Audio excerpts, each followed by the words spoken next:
Hey church, my name's Kara and I'm one of the pastors here at North Coast. Thank you so much for joining us this weekend. Right now, we're going to take a moment to hear from Connor McFadden, our community service pastor, about an exciting opportunity for all of us coming soon. Hey North Coast Church, this is Connor, your community service pastor. And as we were looking at the past year, in many ways we could have expected that things would be down. Generosity would be down, giving would be down, service would be down. But here's the thing, that didn't happen. In fact, every time we asked for help, we had a need, we had a drive, you didn't just meet expectations, you blew them out of the water. And because of that, I am so fired up to let you know about what's happening next.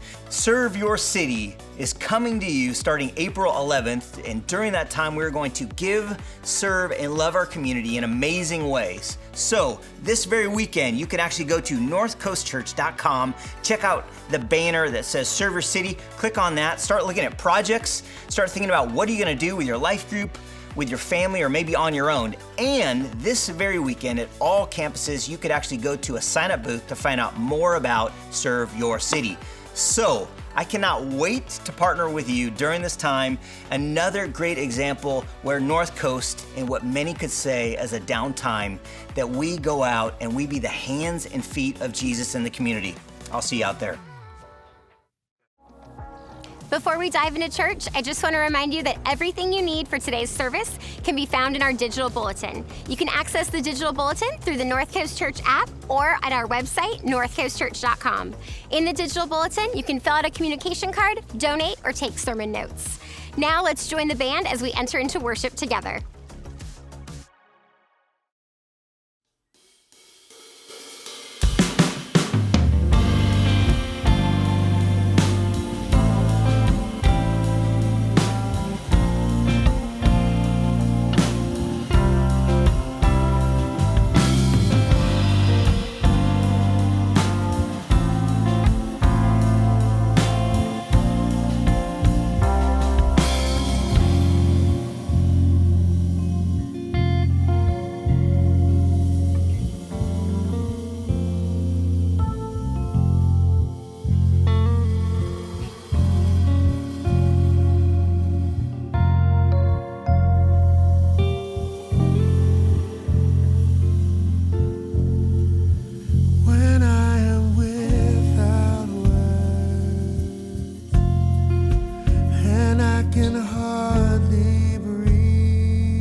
Put all my eggs in one basket when it comes to my salvation. Just like Peter said in Acts, there is only one name under heaven by which must be saved. Sing, I won't waste. And I won't waste this moment living in fear, bowing to shame. Greater the power that's within Jesus' name. I will not waste this moment living in fear, bowing in shame. Greater the power that's within Jesus' name. Oh, I won't waste, no, this moment bowing in fear, oh, and bowing to shame, 'cause greater the power that's within Jesus' name.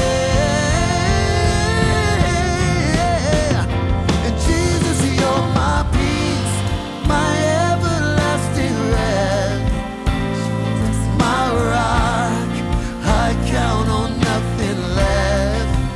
All my hope is in you, always in you. Jesus, you're my peace, my everlasting rest. Jesus, my rock, I count on nothing less. All my hope is in you, always in you.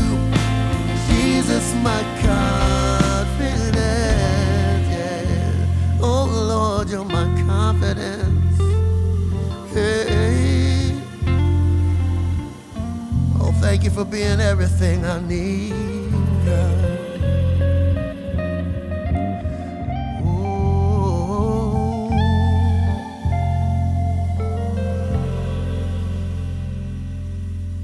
Hallelujah. Remember that old hymn? On Christ the solid rock I stand, all other ground is sinking sand. All other ground is sinking sand. Oh, help me sing it, come on. On Christ the solid rock I stand, all other ground is sinking sand, yeah. All other ground is sinking sand.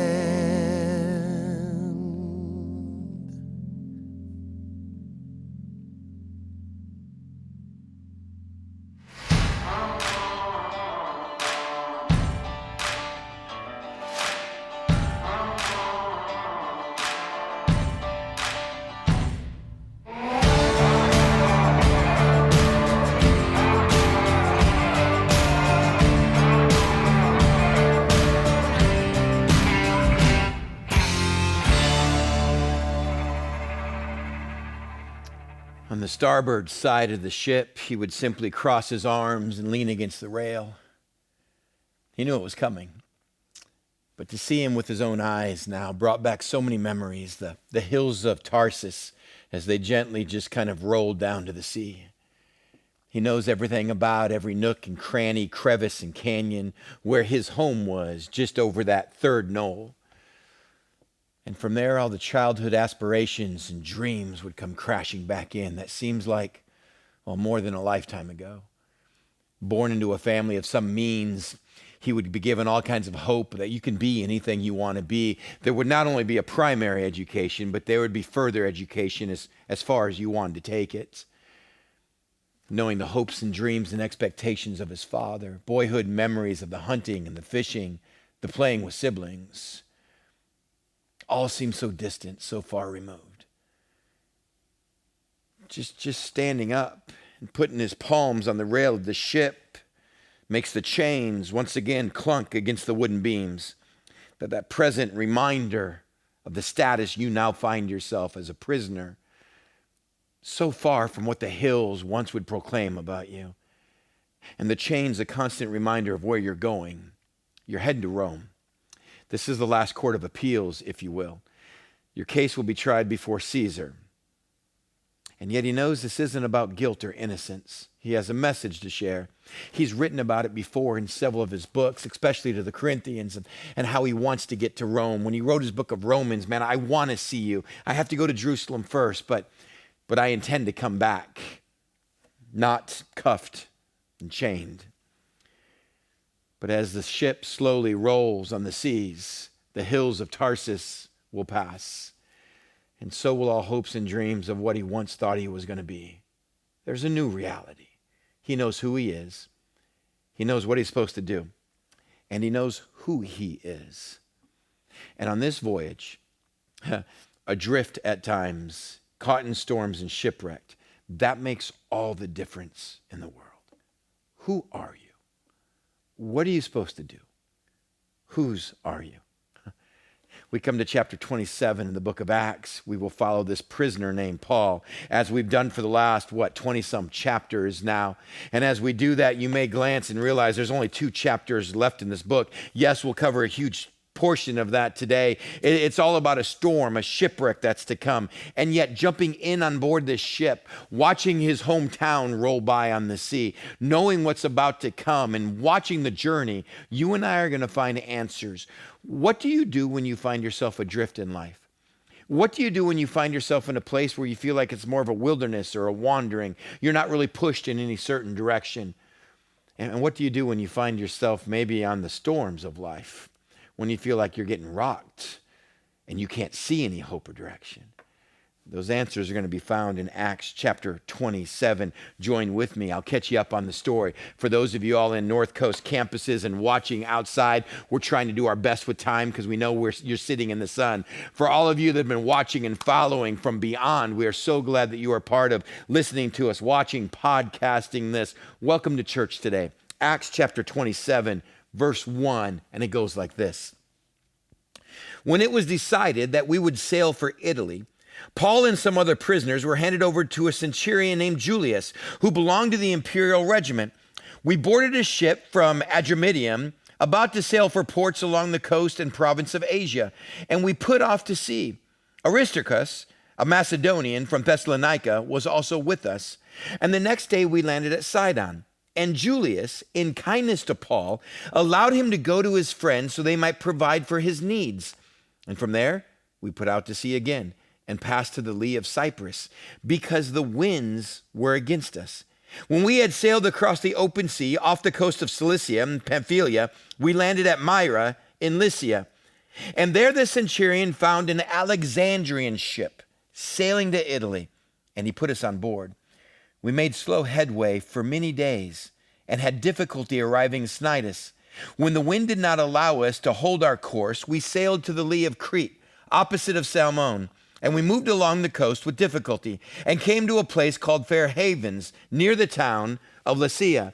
And right off the bat, it seems like we're reading more of a nautical voyage, a script from something like Moby Dick than the Bible. Because right off the bat, we have to realize once again that not only is Paul taken as a prisoner heading to Rome, but he's allowed to take 2 guests with him, 2 companions. One of those is Luke, the doctor. And once again, Luke will use his keen mind, he will use his education and expertise to keenly note every port, every ship, every place they passed. It's once again a way of Luke saying, document it. This is truth. This is what happened. If we go to the map, let me catch you up real quick on what's going on. Brandon, buddy, thanks for putting it up for me. Remember, this all started back in Jerusalem, where Paul is caught in the midst of a riot, where people don't like that he's talking about a real relationship with the one true God, because people are satisfied just having religion. I got my life and I got my religion. So when I die, I should get heaven. And Paul comes along going, no, let me tell you, everyone has a life and everyone has a religion. What you need is a relationship with the one true God, a living God that you killed on a cross in the city.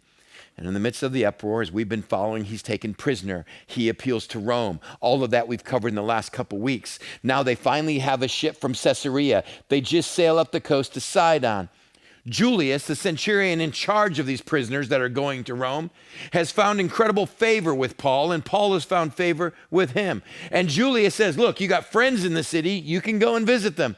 I know you'll come back. They'll take care of your food, your provisions for the voyage. That way it doesn't come out of my pocketbook. And Paul's able to spend some time with friends, and then he leaves. And the Dr. Luke starts writing, again, an eyewitness account of what is happening. He goes, let me tell you where we go. We sail up here past Seleucia, past Tarsus. Remember, this is Paul's hometown right now. This is where he grew up as a boy. This is where from the starboard side of the ship with chains, he would have to look and realize how far he's come. What life once was and who he is now. He's face to face with himself, if you will, in a mirror of what life was before Christ, what hopes and dreams were before Christ, and what he has and who he has now. And I can't even imagine standing on that right side of the deck with Paul as he passes where he once grew up, where the hills of Tarsus would come down into the sea. What memories must be going on. And yet Luke says, you know, the trip should go from here all the way across to Rome, but because we're going against the winds at this time, we're hugging the coastline. We're going on the lee side of Cyprus. He said, we finally land in Myra, and in Myra, we find an Alexandrian ship. Now here, for maybe longtime Christians or Bible readers, we've tended to grown up maybe with a Sunday school education, and God bless our men and women that help our youngsters in Sunday school get a grip of the Bible. And yet sometimes the pictures that we color or we see in Sunday school seem to stick in areas where they might not apply. This isn't a little boat with Jesus and the 12. This isn't a little boat that the fishermen used way over here in just the tiny Sea of Galilee. An Alexandrian ship, as we're going to find, carries almost 300 passengers. An Alexandrian ship was part of the huge trade route that Rome was doing at that time. At the time where the Alexandrian ships would leave Rome and Italy, they would sail all the way down here to Alexandria, the tip of Africa. And there they would offload all of the Roman things that were made and manufactured in metal and pottery and in clay and the arts. And in exchange, they would take their passengers and unload them, and they would load up with grain.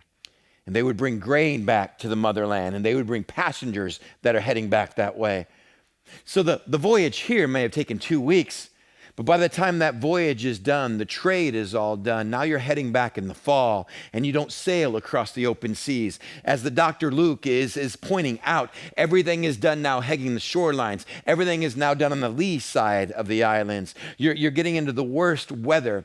For many days, you'll be sitting in a port waiting for winds to change, waiting for clouds to clear. And this is the time Paul is being taken back to Rome.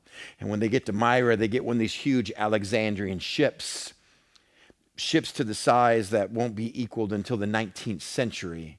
Think of large wooden boats, more in that 300-ton type category. These are what are sailing across the Mediterranean. As we find out in the story soon, there's 276 people on board this ship. Plus it is heavy, it is burdened, it is laden down with grain. And now it's trying to go against the wind, tacking back and forth. And when they get up here, he says they have to go to the lee side of Crete, and they find fair havens. It's been a tough journey so far, and it's about to get worse. And here's where we pick it up. Much time had been lost, and sailing had already become dangerous because by now it was after the fast. The fast would have happened, Jewish terms, in October. We're late in the fall. And Paul warned them, men, I can see that our voyage is going to be disastrous and bring great loss to the ship and cargo and to our own lives also. But the centurion, instead of listening to what Paul said, followed the advice of the pilot and the owner of the ship. And since the harbor was unsuitable to winter in, the majority, circle, highlight, underline, decided that we should sail on, hoping to reach Phoenix and winter there.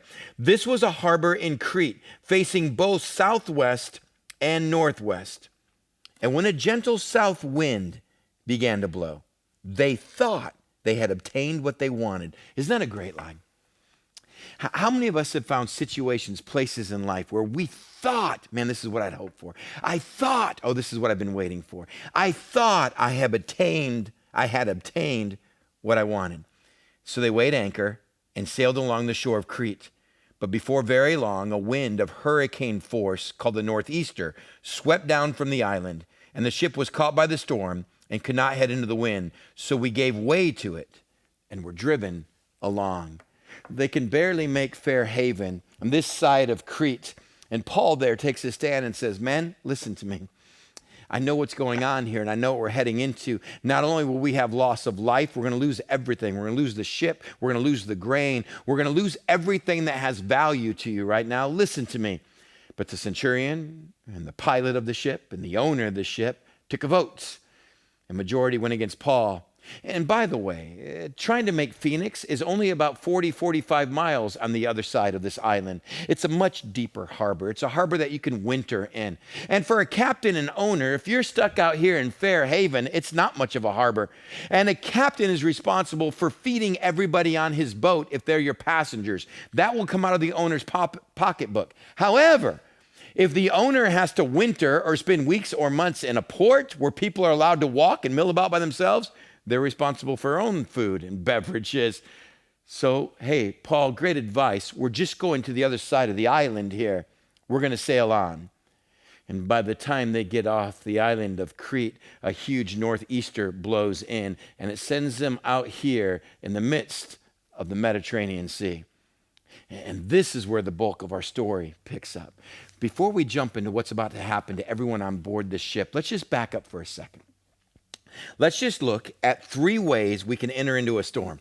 3 ways we can find ourselves in life that's wandering. 3 ways we can get into a place in life where we realize this is not what I had hoped to obtain. I'm far from where my goals. I'm far from my destination. Now, we've talked about it before, North Coast.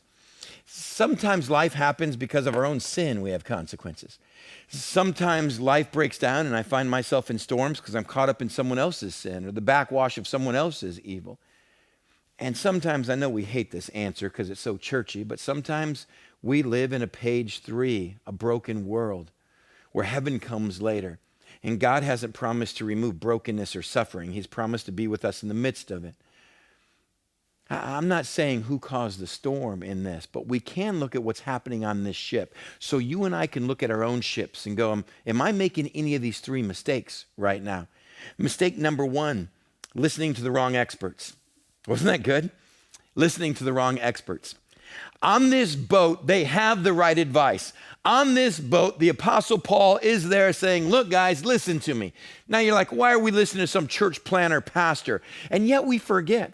Paul has sailed many, many voyages across these bodies of water. He's traveled this 3 different times back and forth. He knows what's happening here, and he's a very educated man. And yes, the hand of God is working mightily in this guy's life. We see that he's already won considerable favor by the centurion and by Julius the guard. He's allowed to go to town when they're in port and have his friends supply his needs. He's allowed to take 2 guests with him. As the other prisoners would have been chained, usually down below deck, Paul has freedom. Why? Well, number 1, he is a Roman citizen. As most of the prisoners below deck are going to Rome to be fed to the lions or to become a gladiator or a slave, Paul is going as part of the judicial system. He does have some freedom on that, even though he will wear chains, but he's found great favor, which once again gives us a look into this guy's character and how he conducted himself. That even on a ship that's taken prisoners across the sea, that he's allowed to speak into decision making? What kind of prisoner is in a room where they're deciding what to do? What kind of prisoner has a voice? Paul has conducted himself every step of the way that no matter if he's in prison or in public, he's won favor of people, a right to speak. And Paul speaks up. Guys, this isn't the right time. We're not going to set sail. All is going to be lost. We're going to be shipwrecked.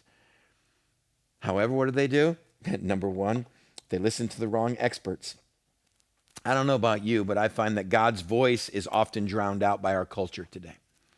There seems to almost always be a Paul voice in my life or your life. Maybe it's a voice of guilt. Maybe it's a voice of conviction. Maybe it's a voice of, I think this is what you should do. But culture is screaming.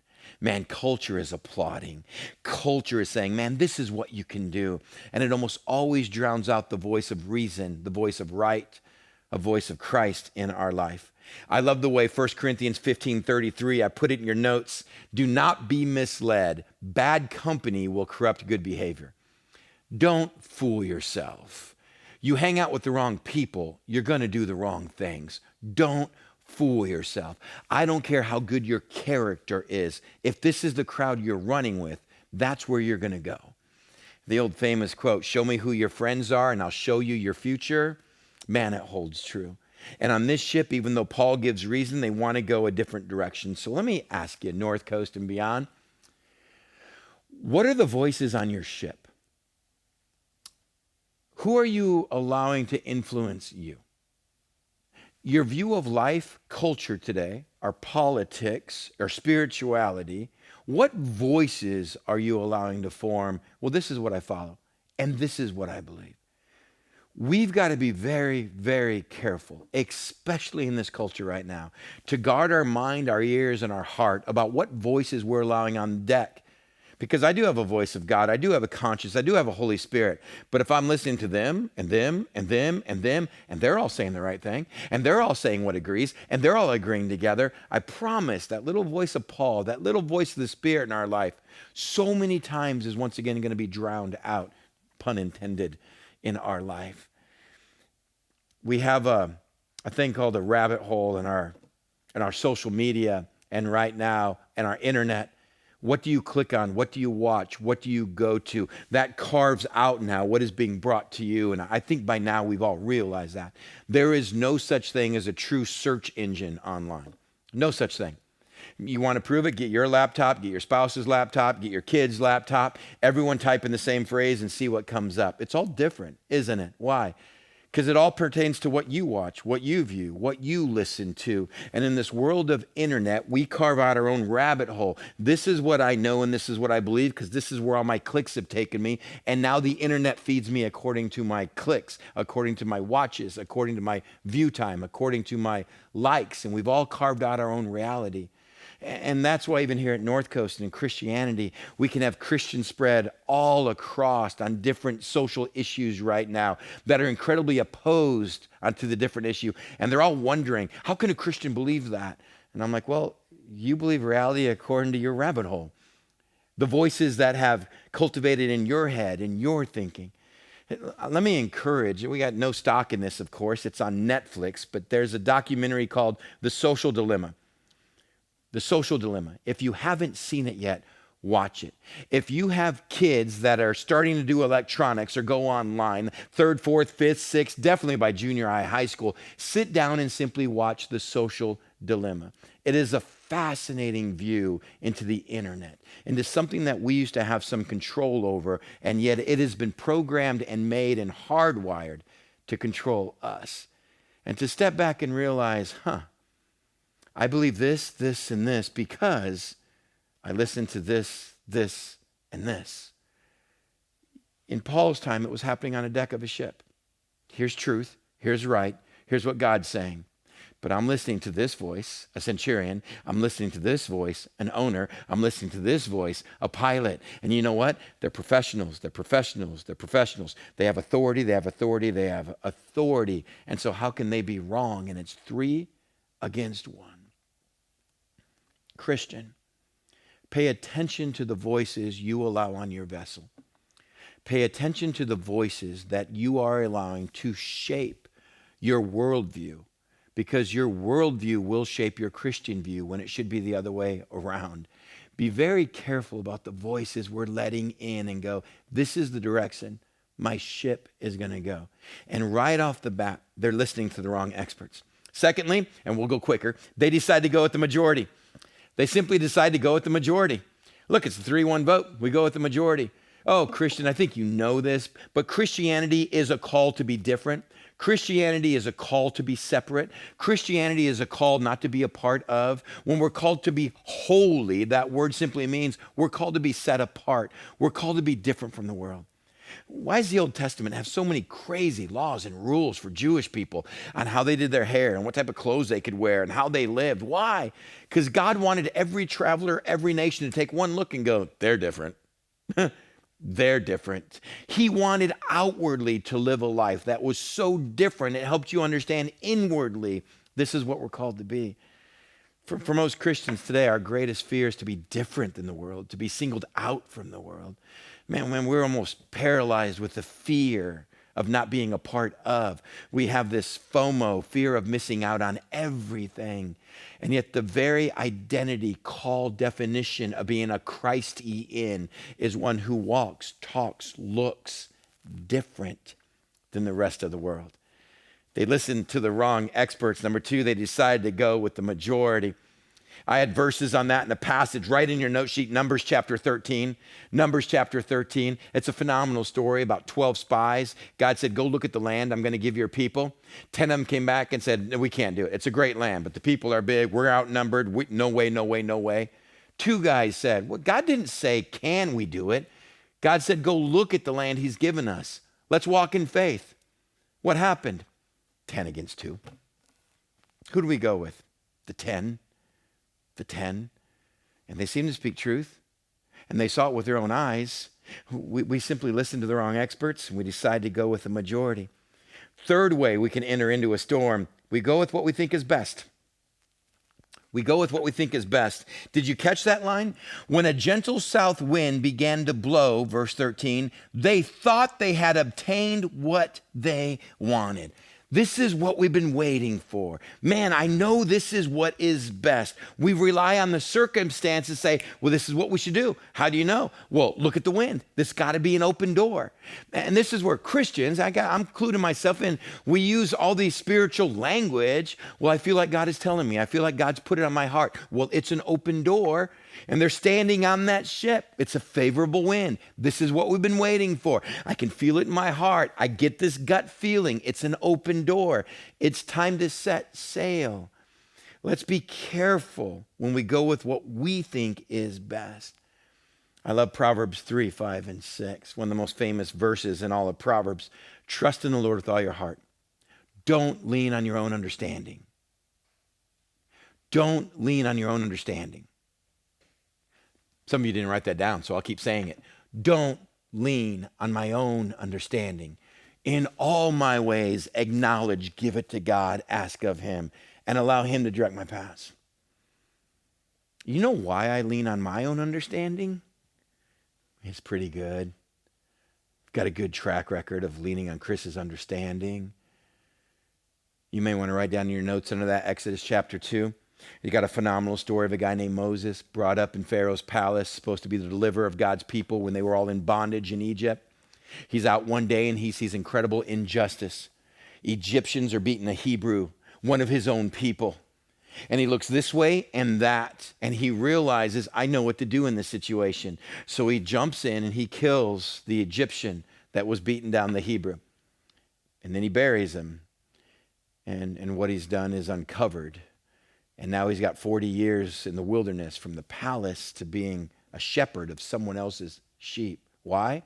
The Bible said he looked this way and that. He surveyed the entire thing. He knew the situation. He knew the circumstances. He knew socially what was going on. He knew nationally what was going on. So he knew what to do because he looked this way and that. And you know what the Bible makes clear? He never looked up. He never asked of God. There seems to be a favorable wind. There seems to be a better port just 40, 45 miles down the coast. This seems to be my gut, my heart, my spidey senses are tingling. This is what I should be doing. But God, what do you think? Do you know why I don't pray that much? Because I trust Chris, not Christ. I think that's the answer. Prayerlessness, lack of prayer, may be my greatest sin because it really shows who I think is in charge. I don't need to pray. I got this. I got the situation. I got the circumstance. My job. I know what to do. I'm an expert at this. I'm really good at it. Look at my track record. And the centurion and the owner of the ship and the pilots, all well informed, all people that had skin in the game. We know what we're doing, and it seems like this looked good to us, and they entered into the storm. Look what happens in the storm. Verse 14. Before long, a wind of hurricane force called the northeaster swept down on the island. The ship was caught by the storm and could not head into the wind, so we gave way to it and were driving along. As we passed to the lee of a small island called Cauda, we were hardly able to make the lifeboat secure. When the men had hoisted it aboard, they passed ropes under the ship itself to hold it together. Fearing that they would run aground on sandbars of Syrtis, they lowered the sea anchor and let the ship be driven along. We took such a violent battering from the storm that the next day they began to throw cargo overboard. On the third day, they threw the ship's tackle overboard with their own hands. When neither sun nor stars appeared for many days and the storm continued raging, we finally gave up all hope of being saved. After the men had gone a long time without food, Paul stood up before them and said, "Men, you should have taken my advice." Isn't that good? That's old Paul. "Hey guys, listen up." And they all look at Paul. "You guys should have listened to me." All right, probably not the best opening line, but it felt good to get that off my chest. Let's get rid of old Paul. Now let's go back to what Christ wants Paul to be. "You should have taken my advice not to sail from Crete. Then you would have spared yourselves this damage and loss. But now let me do the right thing. Now I urge you to keep up your courage, because not one of you will be lost, only the ship will be destroyed. Last night an angel of the Lord, whose I am and whom I serve, stood before me and said, 'Do not be afraid, Paul. You must,'" circle, highlight, underline, "'stand trial before Caesar, and God has graciously given you the lives of all who sail with you. So keep up your courage, men, for I have faith in God that it will happen just as he told me. Nevertheless, we must run aground on some island.'" On the 14th night, 14th night, we were still being driven across the Adriatic Sea. When about midnight, the sailors sensed that they were approaching land. They took soundings and found that the water was 120 feet deep. A short time later, they took soundings again and found that it was 90 feet deep. Fearing that we would be dashed against the rocks, they dropped 4 anchors from the stern and prayed for daylight. In an attempt to escape from the ship, the sailors let the lifeboat down in the sea, pretending they were going to lower some anchors from the bow. And Paul said to the centurion and the soldiers, "Unless these men stay with the ship, you cannot be saved." So the soldiers cut the ropes that held the lifeboat and let it fall away. Now, just before dawn, Paul urged them all to eat. "For the last 14 days, he said, you have been in constant suspense. You've gone without food. You haven't eaten anything. Now I urge you to take some food. You will need it to survive. Not one of you will lose a single hair from his head." And after he said this, he took some bread and gave thanks to God in front of them all in the midst of the storm. Then he broke it and he began to eat. And they were all encouraged and ate some food themselves. Altogether, there were 276 of us on board. When they had eaten as much as they wanted, they lightened the ship by throwing the grain into the sea. Let me give you 3 things quickly that storms can create for ourselves. Number 1, storms can cause us to drift from our goals and values. Storms can cause us to drift from our goals and values. They find themselves for 14 days drifting out in the Mediterranean. For 14 days now. And what happens?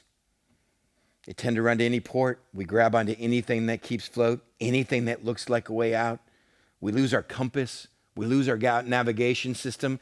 That little line in there that simply said, "The storm continued raging. We finally gave up all hope of being saved. There was neither sun nor stars appeared for many days." What is that? Just literary freedom? Oh, it was so dark we couldn't see sun or stars? No, that's the navigation system. That's the way all the maritime voyages went back then. In the daytime, you could see a sunrise, sunset. You knew your east and your west. At nighttime, you knew your constellations. You could still sail. 14 days there without a compass. 14 days there without a navigation system. 14 days they have no idea. Are we going to be pushed north? Are we going to push south all the way back to Africa? Are we going all the way back to the other side of the Mediterranean? For 14 days, they are cluelessly adrift and slammed by the storm. And in the midst of that, storms can cause us to drift from our goals and values. They're no longer going in the right direction. They're no longer about what they were supposed to be about. Have you noticed that? Have you noticed when you and I get into wanderings and you and I get into places of life where we're adrift or storms, we just start grabbing onto anything? We start trying to find a way for ourselves, and we start to lose sight on our goals and our direction. Sometimes I'll get into a panic situation. The very first thing I lose then is, who am I a child of? And what does a child of God look like? Forget that. I'm just trying to grab something that floats and get myself out of here. Which leads us to number 2. Storms can cause us to throw out what's most valuable to us. They start throwing the ship's tackle overboard. You're like, okay, now I know it's a fishing boat. They all have tackle. No, different term. This is the spare sails. This is the spare joist and pulleys. This is the spare ropes. This is everything you need that can break down on a ship. So when it does, you have extra tackle. Everything now is thrown over. Everything that's currently used to keep a ship afloat is being thrown overboard. Then they start throwing all the supplies overboard. Even if it's not nailed down, eventually they have to throw the grain overboard. This whole trip is going to be funded by the grain that is coming back from Alexandria. And in the midst of storms, it can cause us to throw out what's most valuable to us. Why? Because when you and I get rocked in life, I look at the storm and what it is that's rocking me, and then I tend to look at myself. My eyes are on the problem, and my eyes are on what am I doing in the midst of this problem. And we tend to lose sight of what's most important. Self-preservation kills priorities in life, because my only priority is I got to get out of here. I got to find a way. I go, whoa, buddy. You got much bigger priorities than just saving your butt right now. Look at who you are as a child of God, and a storm will never kill a child of God. What are you doing here? Oh, can there be death on this? Yeah. But I know who I am and I know where I'm going. That was Paul's conviction writing from prison. But we tend to abandon ship when things start going rough. We tend to abandon faith when things start going rough. We're impatient. How long have you been waiting for God to provide you with a godly man or a godly woman? To so many in our single ministries there. How long have you been waiting? Boy. And there's no wind that seems to come. There's nothing that seems that you go, man, I thought I got what I obtained. And so what do? Any port in a storm. You start sacrificing priorities. You start sacrificing convictions. We do that financially. Here's my financial conviction about what I give to God and what I tithe. Well, as soon as times get tough financially, God's end drives up quickly. And this is about self-preservation. We do this with morality. We do this with our sexuality. It is so stinking tough to have patience and to be in faith. And when I find myself in wandering or wilderness or adrift or in a storm, it's so easy to lose our faith at times and throw over what's most valuable to us. And in the midst of that then, storms can lead to despair. They lead to despair. We find this with great followers of Christ, so no drive-by guiltings on this. I mean, we have almost an exact same story, some 30 years earlier, with Jesus and the disciples in the Sea of Galilee. Jesus is in a boat. The storms come up, and the disciples freak out. And what do they wake up Jesus screaming? We're going to die. Not, can you do something? Not, Lord, we have faith in you. Not, Lord, teach us to sleep as thou is sleeping on a boat. No. Jesus, don't you care? We are going to die. See, storms cause incredible despair in our life, even when we're Jesus. You got another famous story on the lake where Peter's walking on water. Then he sees the wind and the waves.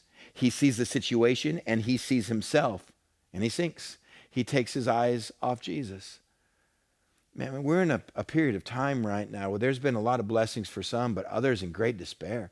I'm in a season right now where I'm doing 4 really hard, brutal, just agonizing memorial services. 4 in a row. And just with friends and family in the midst of some of the most tragic loss of life. Just an incredible storm. In the midst of that, I look at situations and I look at self. And the moment I take my eyes off of who I'm with and whose I am, I promise you great despair sets in. They all think they're going to die. So what happens? They start getting near land. They throw anchors over to kind of slow them down so they're not going to hit the shore too hard. Paul gives up and gives a speech. Let me tell you, God was with me. Let me tell you what God said about where I'm going. And let me tell you what God said about you. You haven't eaten in 14 days. I mean, who feels like eating on a boat that's just doing this for 14 days? You can't. And he broke bread, he gave thanks, and he said, eat. And they were strengthened, and they were encouraged. How do we do that? What do we anchor onto? financially, relationally, in the relationship you don't have, or relationally with the relationship that you're stuck in right now, health-wise, country-wise, with all of the social issues going on, with the storm that is America right now, what are you anchored in? Textually, Paul gives them three things that bring hope and courage, three anchors that can save our ship. Number one, God's presence. Number one, God's presence.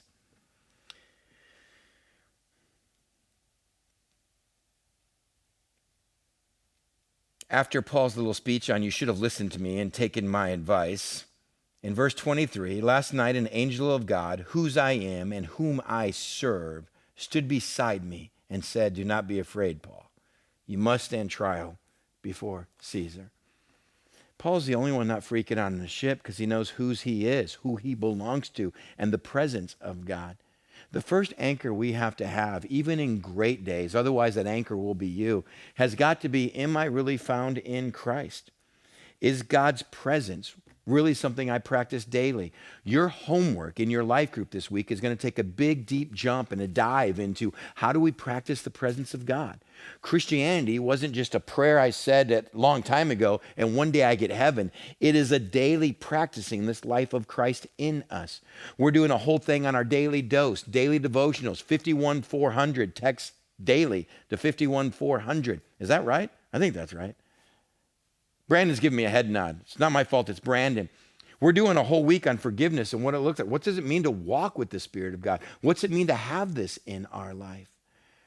But Paul's faith came in not with the situation, not the storm, not with the circumstance. He goes, look, I know who I am and I know who was with me last night. It's sort of like getting a gym membership. Getting a membership to your local fitness club, it's not about having the card that says you're a member. That doesn't do anything with your fitness.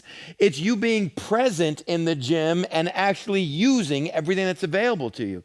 Christianity isn't a card or a title that says, hey, I'm a card-carrying member, I'm in. No, it's the presence of God in your life that has to be an anchor. Where's the safest place to be in a storm?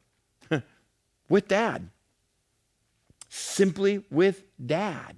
How many times have I taken my kids into scary situations on purpose? Yes. When they were little, they were called roller coasters, even at Legoland.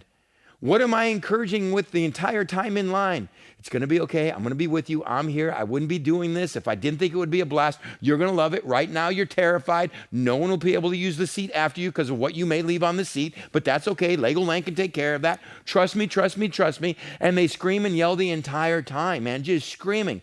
I'm laughing, knowing a picture's going to come, catching me laughing, and them just terrified. Why in the world would I ever do that? Because I'm Dad. I want to experience that with them. And all they got to know is you're with me. I wouldn't be taking you here unless it was okay. You're with me. First anchor that we throw overboard and make sure that, man, this is what's keeping me anchored in a storm. God's presence. Second anchor, God's purpose. God's purpose. Not only does he know who he's with, I know what I'm about. I must give testimony and stand before Caesar. This isn't what I'm about. The storm will not define me. This wandering or being adrift right now, this aimlessness is not going to define me. I know the presence of God, and therefore I know the purpose I have. And even in the midst of a ship this size, I can encourage the crew. Even as a prisoner on my way to Rome, I can give thanks to God and break bread. Man, what a sight.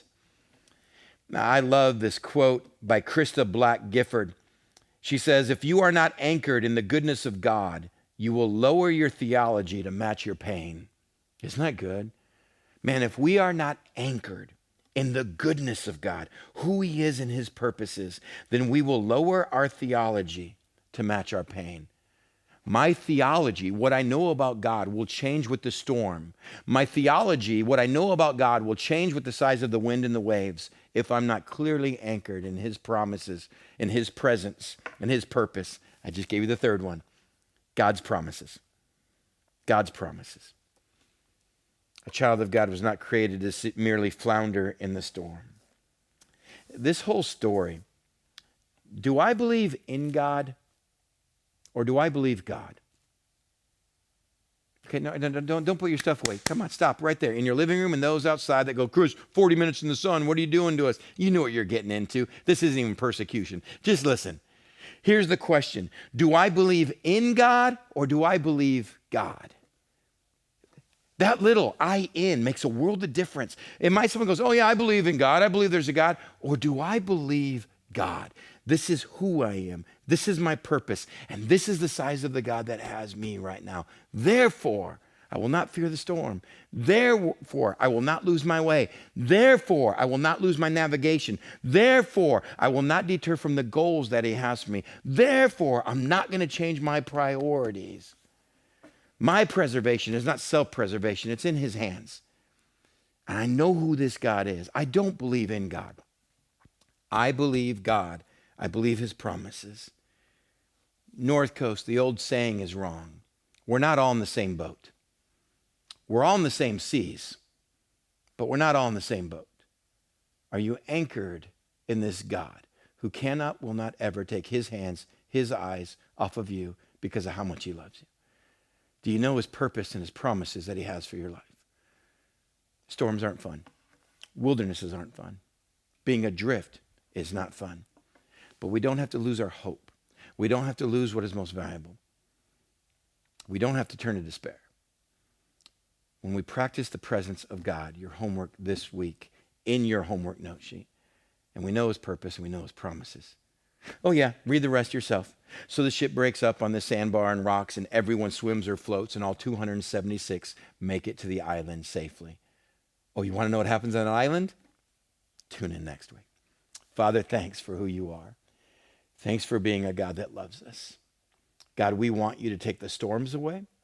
We want you to calm the winds and the waves. We want you to give us smooth sailing. But we also realize that is not reality. That is fiction of life. May you calm us in the midst of the storm. May you anchor us to you in the midst of the storm. May we take our eyes off of what it is that has set us adrift or that is prevailing against us. And may we set our eyes on you, our hope and our salvation. And may that be our identity. May that give us purpose. And may that bring us closer to you. In Jesus' name, amen. As always, we would love to connect with you. One of the best ways to do that is through your digital communication card. You can share a prayer request, ask a question, or ask to speak with a pastor. We hope you were challenged and encouraged by today's service, and we'll see you next week.